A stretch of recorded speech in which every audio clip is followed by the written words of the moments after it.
तो बच्चों आज का 12th की फिजिक्स का एक ऐसा लेक्चर लेके आए हैं जो कि बहुत ही इंपॉर्टेंट है, जो कि परावर्तक दूरदर्शी। ये क्वेश्चन बच्चों बोर्ड एग्जाम की दृष्टि से बहुत ज़्यादा इंपॉर्टेंट है और मैं आपसे वादा करता हूँ कि क्वेश्चन बोर्ड में इसके आने के समझो 99% चांस है।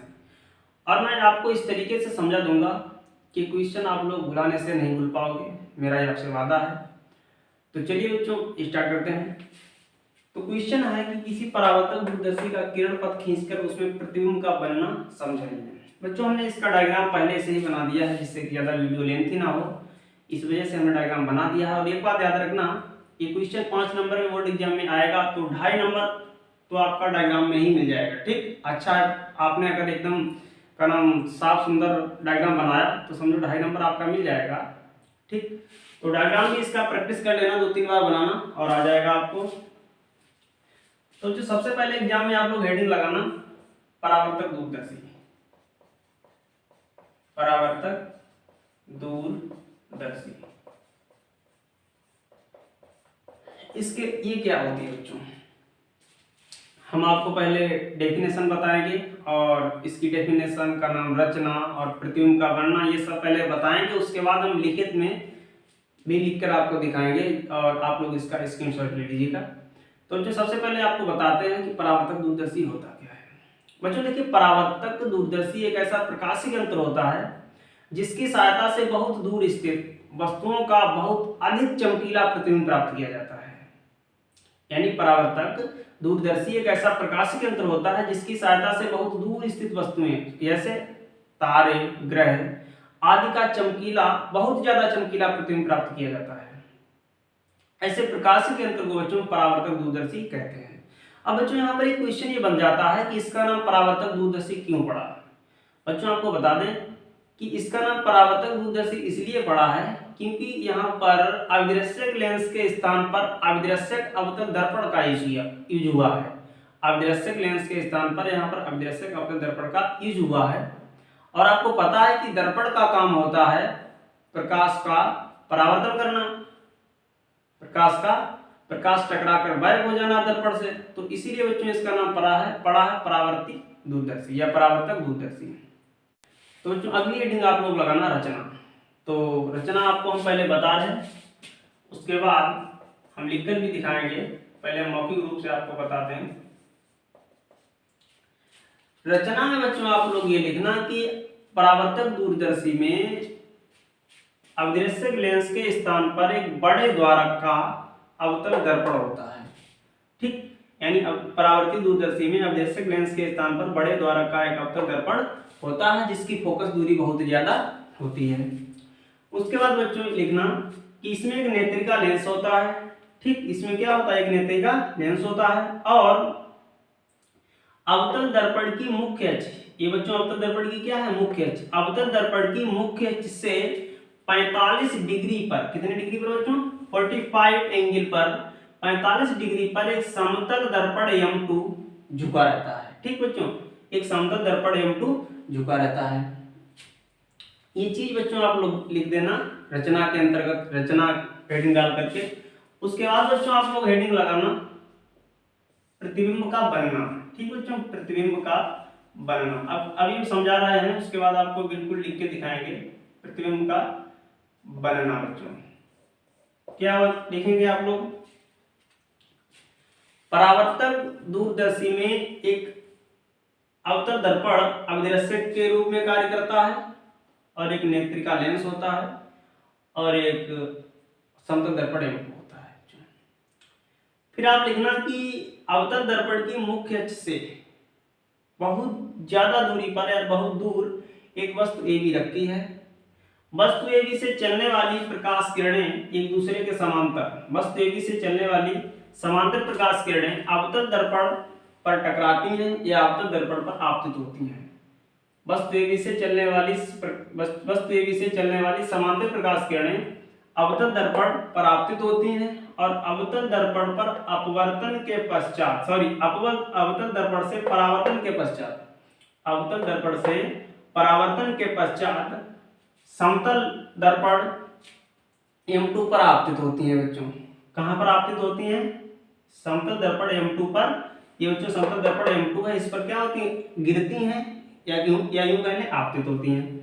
बच्चों ये किरणें समतल दर्पण से परावर्तन के पश्चात यानी समतल दर्पण से टकराने के बाद नेत्रिका लेंस पर आपतित होती हैं और ये दोनों परावर्तित किरणें बच्चों एक दूसरे को बिंदु B' पर काटती हैं। बिंदु B' से हमने एक लंब डाला B', बच्चों जो वस्तु AB का वास्तविक, उल्टा तथा वस्तु से छोटा प्रतिबिंब है। अब बच्चों जो प्रतिबिंब है A', ये प्रतिबिंब बच्चों नेत्रिका लेंस के लिए एक आभासी वस्तु का कार्य करता है।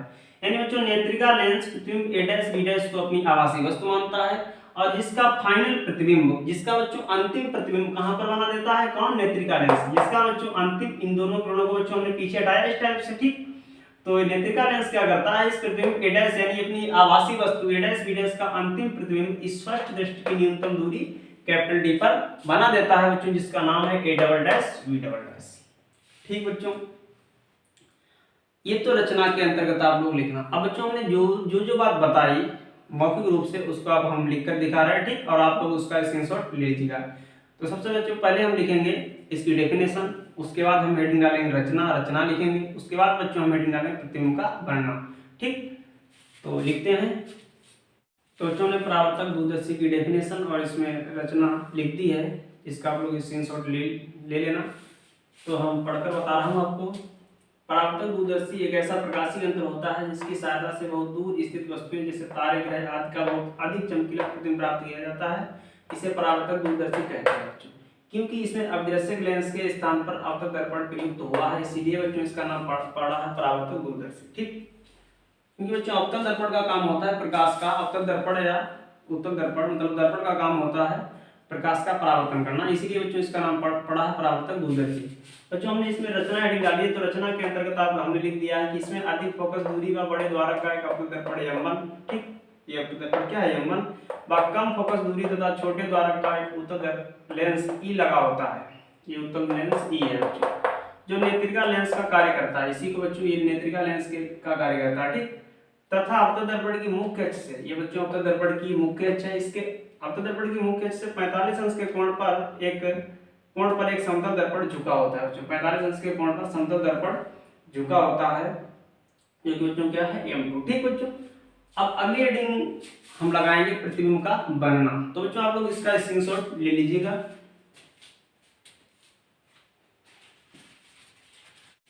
तो बच्चों अगली हेडिंग हमने लगाई है प्रतिबिंब का वर्णन, और जिसमें बच्चों हमने लिखा है कि इस दूरदर्शी द्वारा जिस वस्तु को देखना होता है अवतल दर्पण का द्वारक उस वस्तु की ओर कर देते हैं, मतलब इससे हम जिस वस्तु को देखें इस अवतल दर्पण का द्वारक हम उसी वस्तु की ओर कर देते हैं। दूर स्थित वस्तु AB से, बच्चों ये वस्तु वस्तु जो है बहुत दूर स्थित है, दूर स्थित वस्तु AB से आने वाले समांतर प्रकाश किरणें, ठीक, ये समांतर किरणें आ रही हैं बच्चों, आने वाले समांतर प्रकाश किरणें अवतल दर्पण M1 पर, ये अवतल दर्पण M1 है, M1 पर आपतित होती हैं तथा अवतल दर्पण से परावर्तन के पश्चात यानी टकराने के बाद अब समतल दर्पण M2 पर आपतित होती हैं। समतल दर्पण M2 से परावर्तन के पश्चात नेत्रिका लेंस E पर आपतित होती हैं। ये दोनों परावर्तित किरणें बच्चों, ये दोनों टकराने वाली किरणें एक दूसरे को बिंदु B' पर काटती हैं। बिंदु B' से लंब B' डाला जो वस्तु AB का वास्तविक, उल्टा व वस्तु से छोटा प्रतिबिंब है बच्चों। इसके आगे बच्चों क्या लिखेंगे, जरा ध्यान से देखना। अब बच्चों हम लिखेंगे, जगह नहीं बची थी।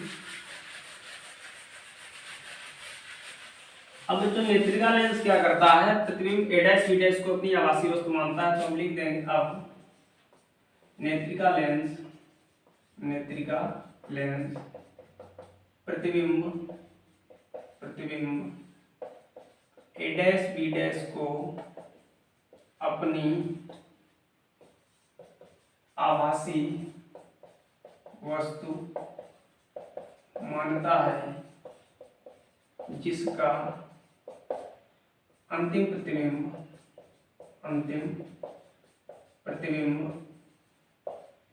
स्पष्ट दृष्टि की न्यूनतम दूरी कैपिटल D पर A', B' बनाता है या बना देता है। ठीक है बच्चों, ये तो बच्चों आपको लिख देना है प्रतिबिंब का वर्णन। अब उसके बाद बच्चों आप लिखेंगे आवर्धन क्षमता। आवर्धन क्षमता, तो आवर्धन क्षमता में बच्चों लिखेंगे m बराबर अंतिम प्रतिबिंब द्वारा बनाया गया दर्शन कोण, अंतिम प्रतिबिंब द्वारा बनाया गया दर्शन कोण बटे वस्तु द्वारा बनाया गया दर्शन कोण। ठीक बच्चों, तो चाहो तो अंतिम प्रतिबिंब द्वारा बनाया गया दर्शन कोण बच्चों बीटा होता है, वस्तु द्वारा अल्फा होता है, तो m इक्वल टू बीटा अपन अल्फा लिख देना। उसके बाद बच्चों आप लिखेंगे नंबर 1। बच्चों ऊपर हम मिटा दें, आप लोग इसका स्क्रीनशॉट ले लें।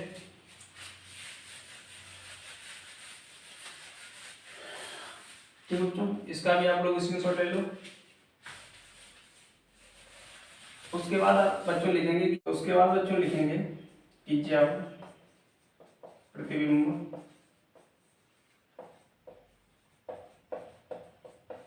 अनंत पर बनता है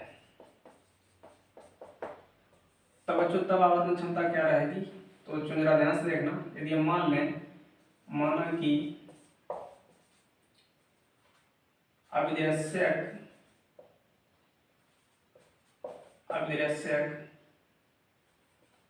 अवतल दर्पण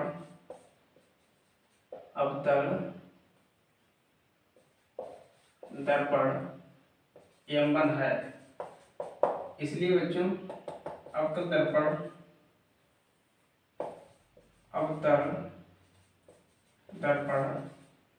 की फोकस दूरी बच्चों हम लिख लेंगे FO। O का मतलब होता है ऑब्जेक्टिव बच्चों, O का मतलब बच्चों क्या होता है ऑब्जेक्टिव, इसका मतलब बच्चों अभिदर्शक। ठीक, हमने बच्चों अभिदर्शक अवतल दर्पण मान लिया है, ठीक, क्योंकि ये बच्चों अभिदर्शक के मतलब काम की जगह पर ही काम करता है। तो अभिदर्शक बच्चों अगर अवतल दर्पण है तो अवतल दर्पण की फोकस दूरी FO हो जाएगी तथा नेत्रिका लेंस की फोकस दूरी बच्चों क्या हो जाएगी FE। तो जो आवर्धन क्षमता रहेगी m equal to minus FO बटे FE। ठीक बच्चों, जब अंतिम प्रतिबिंब अनंत पर बने बच्चों तो आवर्धन क्षमता इतनी रहेगी। उसके बाद बच्चों लिखना कि जब अंतिम प्रतिबिंब स्पष्ट दृष्टि की न्यूनतम दूरी कैपिटल D पर बने तब बच्चों आवर्धन क्षमता क्या हो जाएगी। इसलिए आवर्धन क्षमता capital M equal to minus FO बटे FE 1 प्लस FE बटे D बच्चों। ठीक बच्चों, तो जो आज के लिए इतना ही। वीडियो अच्छा लगा हो तो प्लीज़ वीडियो को लाइक करना, ज़्यादा से ज़्यादा शेयर करना, और चैनल पे नए हो तो बच्चों चैनल को सब्सक्राइब जरूर कर लेना। बच्चों वीडियो को ज़्यादा से ज़्यादा शेयर किया करो, जिससे कि मेरा भी मोटिवेशन बढ़ता है और हम भी नए वीडियो बनाने के लिए उत्साहित हो जाता हूँ। और बच्चों हम 2 लेक्चर पढ़ा चुके हैं, जिसका लिंक हमने इस वीडियो के नीचे डिस्क्रिप्शन में दे दिया है। अपवर्ती दूरदर्शी का एक टॉपिक पढ़ा चुके हैं, उसका लिंक भी बच्चों हमने इसी वीडियो के नीचे डिस्क्रिप्शन में दिया है। उसके बाद बच्चों संयुक्त सूक्ष्मदर्शी, जिसे हम यौगिक सूक्ष्मदर्शी भी कहते हैं, वो भी हमने बच्चों टॉपिक कंप्लीट कर दिया है, और उसका भी लिंक बच्चों हमने इस वीडियो के नीचे डिस्क्रिप्शन में दे दिया है, आप लोग उसे भी देख लीजिएगा। तो बच्चों आज के लिए इतना ही। Thanks for watching.